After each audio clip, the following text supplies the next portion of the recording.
Hey, this is YBR, and today I want to show you guys an interesting problem I had with my encoding computer. But first off, what is my encoding computer? It's a computer I have in addition to my main gaming computer that's used exclusively for encoding videos for YouTube. Why do I have a computer just for this? Because it's convenient. Let's say I just finished recording a video with this computer and I want to record another one and encode it at the same time. Well, if I tried to do that, it would be a miserable experience because the game would lag and the video would be useless. But with this one, I can use this one to encode the video and then this one to record it, and everything works great. So let's go ahead and power this thing on so I can show you what's actually wrong with it. And sometimes it just straight up doesn't power on, and I'm too lazy to fix it, but let's see what happens here. Power. And it appears to be working. Great! First thing we're going to do is we're going to go to the BIOS and we're going to set everything to the defaults. So you see up here it says load optimize defaults. Click that, hit OK. And we're going to hit save changes and restart. The computer is now on and the CPU is bouncing between 0 and 1% usage. The temperature is in the high to mid 50s. A computer that's working properly in this environment has a much lower temperature.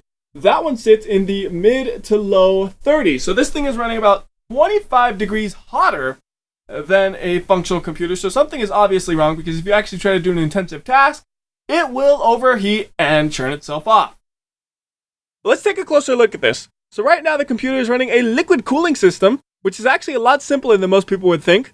The liquid never touches any of the computer parts. It's all an enclosed system. So how does all of this actually work?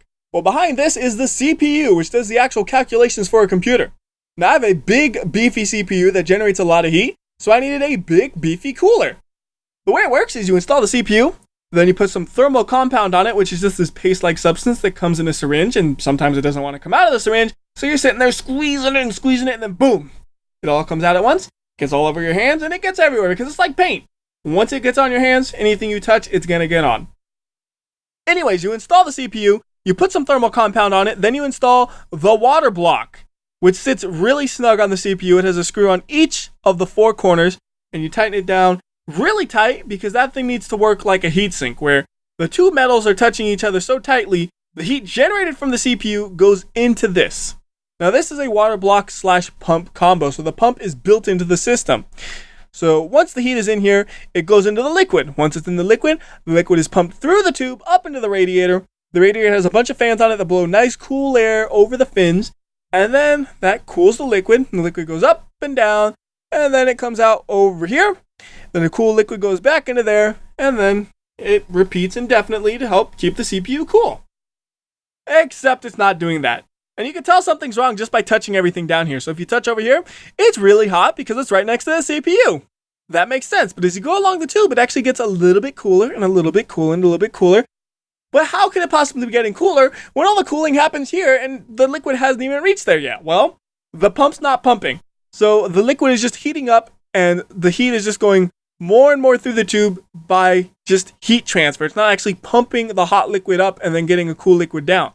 You can also feel like over here, the return is warm, which wouldn't make sense because this should be really, really cool liquid, really cool liquid up until it gets into the water block. So we need to fix this. And me being me, my first thought is always smack it up until it works, which actually does work. At least until you restart the computer. When you restart the computer, the pump actually turns off, and once the pump turns off, you gotta force it back on again. So the pump is located right about here, so all we're gonna do is just punch that spot a few times. And just like that, that should get it going.